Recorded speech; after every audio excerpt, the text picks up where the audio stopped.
നടന്നുകൊണ്ടിരിക്കുകയാണ്. പ്രാദേശികമായിട്ടുള്ള വിലയിരുത്തലുകൾ പൂർത്തിയായി. ഞങ്ങൾ അവസാനവട്ട കണക്കുകളും പരിശോധിച്ചു. ഇത്തവണ NDA പാലക്കാട് വിജയിക്കുമെന്നുള്ള കാര്യത്തിൽ ഒരു തർക്കവുമില്ല. നല്ല ഭൂരിപക്ഷത്തിൽ, മികച്ച ഭൂരിപക്ഷത്തിൽ 23-ാം തീയതി രാവിലെ കൃഷ്ണകുമാർ കേരള നിയമസഭാ സാമാജികനായി തെരഞ്ഞെടുക്കപ്പെടുമെന്നുള്ള കാര്യത്തിൽ സംശയമില്ല. എല്ലാ കണക്കുകളും ഇത്തവണ NDAക്ക് അനുകൂലമാണ്. പല കണക്കുകൾ പുറത്തുനിന്ന് വരുന്നതെല്ലാം ജനങ്ങളുമായിട്ട് ബന്ധമുള്ളവരാരും ഈ വസ്തുതയെ നിരാകരിക്കാൻ കഴിയില്ല. ഞങ്ങൾ എന്താണോ ഈ തെരഞ്ഞെടുപ്പിൽ ചർച്ച ചെയ്യാൻ ആഗ്രഹിച്ചത്, എന്തായിരുന്നോ ഞങ്ങളെ തെരഞ്ഞെടുപ്പിൽ ജനങ്ങളുമായിട്ട് ഞങ്ങൾ സംവദിക്കാൻ നിശ്ചയിച്ചത്, അത് മുഴുവനായിട്ടും ജനങ്ങളുടെ ഇടയിൽ എത്തിക്കാൻ കഴിഞ്ഞു. വോട്ടർമാരെ ആവേശത്തോടുകൂടി BJP അനുകൂല വോട്ടർമാരെ പോളിംഗ് ബൂത്തിൽ എത്തിക്കാൻ കഴിഞ്ഞു.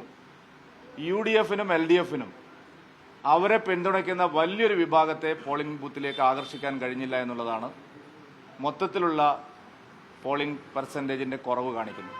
അതേസമയം BJPക്ക് അനുകൂലമായിട്ട് വരേണ്ട കേന്ദ്രങ്ങളിലെല്ലാം മികച്ച പോളിംഗ് ഉണ്ടായി. കഴിഞ്ഞ തവണ ശ്രീധരൻ പരമാവധി വോട്ട് BJPക്ക് ഇവിടെ ലഭിച്ച അതേക്കാൾ കൂടുതൽ വോട്ട് മുനിസിപ്പാലിറ്റിയിൽ ഞങ്ങൾ കഴിഞ്ഞ തവണ UDFുമായിട്ടുണ്ടായിരുന്ന ഡിഫറൻസിനേക്കാൾ ഒരിരട്ടി അധികം ഡിഫറൻസ് ഇത്തവണ ഉണ്ട്. ഞാൻ പറഞ്ഞല്ലോ, ഇത്തവണ ആധികാരികമായ വിജയം നേടുന്നു ഞാൻ ആദ്യമേ പറഞ്ഞിട്ടുണ്ട്. ഈ തെരഞ്ഞെടുപ്പ് പ്രചാരണം ആരംഭിച്ചപ്പോൾ തന്നെ. ഇപ്പോഴും ഞാൻ അതിൽ ഉറച്ചു നിൽക്കുന്നു. ഇത്തവണ NDA ആധികാരികമായിട്ടുള്ള വിജയം പാലക്കാട് നേടും. അല്ല, അതിന് കാരണമുണ്ട്. അത് തെരഞ്ഞെടുപ്പ് കഴിഞ്ഞതിന് ശേഷം ഞാൻ പറയാം.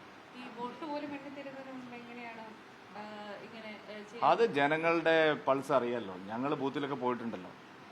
ഞങ്ങൾക്ക് പരിചയമില്ലാത്ത സ്ഥലമല്ലല്ലോ. ഞങ്ങളുടെ സ്ഥാനാർത്ഥിക്ക് പരിചയമില്ലാത്ത സ്ഥലമല്ലല്ലോ. പരിചയമില്ലാത്ത ആൾക്കാർ പല കാര്യങ്ങളും പറയും. വോട്ടർമാരെ നേരിട്ട് പരിചയമുള്ള കാൻഡിഡേറ്റാണ്. ശരിയായിട്ടുള്ള തെരഞ്ഞെടുപ്പ് പ്രചാരണമാണ് നടന്നത്. CPM അങ്ങനെ തൃശ്ശൂരും പറഞ്ഞതാണ്, എല്ലായിടത്തും പറഞ്ഞതാണ്. CPM പറയുന്നതിൽ എന്താ അർത്ഥമുള്ളത്? CPM തന്നെ ഇവിടെ 4 തട്ടിലായിരുന്നില്ലേ? നിങ്ങൾ അതൊന്നും കണ്ടില്ലല്ലോ.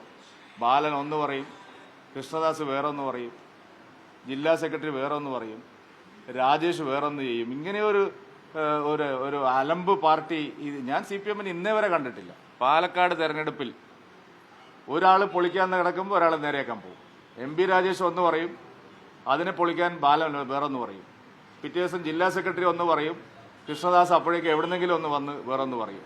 ഇതുപോലത്തെ ഒരു അലമ്പ് തെരഞ്ഞെടുപ്പ് പ്രചരണം LDFന്റെ എന്റെ ജീവിതത്തിൽ ഞാൻ കണ്ടിട്ടില്ല. പക്ഷേ LDF 2ാം സ്ഥാനത്ത് വരികയെന്ന് പറഞ്ഞാൽ കുറെ വോട്ട് ഉയർത്തണമല്ലോ, അതിന്റെ ഒരു സാധ്യതയാണ്. അതൊക്കെ നമുക്ക് 23-ാം തീയതി നിങ്ങൾ അടുപ്പ് കൂട്ടി ചർച്ച നടത്തുന്നവരല്ലേ.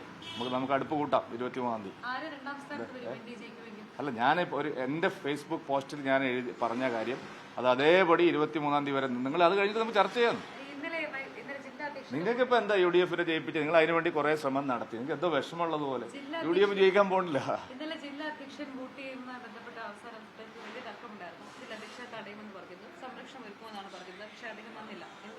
അതൊക്കെ നിങ്ങൾ വിരിച്ച വല നോക്കൂ. ഞാൻ നോക്കുമ്പോ ഏഷ്യാനെറ്റിന്റെ 2 റിപ്പോർട്ടർമാര്, കൃഷ്ണകുമാറെ, മീഡിയ 1 4 റിപ്പോർട്ടർമാർ, മലയമ്മയുടെ 2 ആള്, ഇവരെല്ലാം വന്നിട്ട് ആ ബൂത്തിൽ നിൽക്കുക രാവിലെ മുതലേ.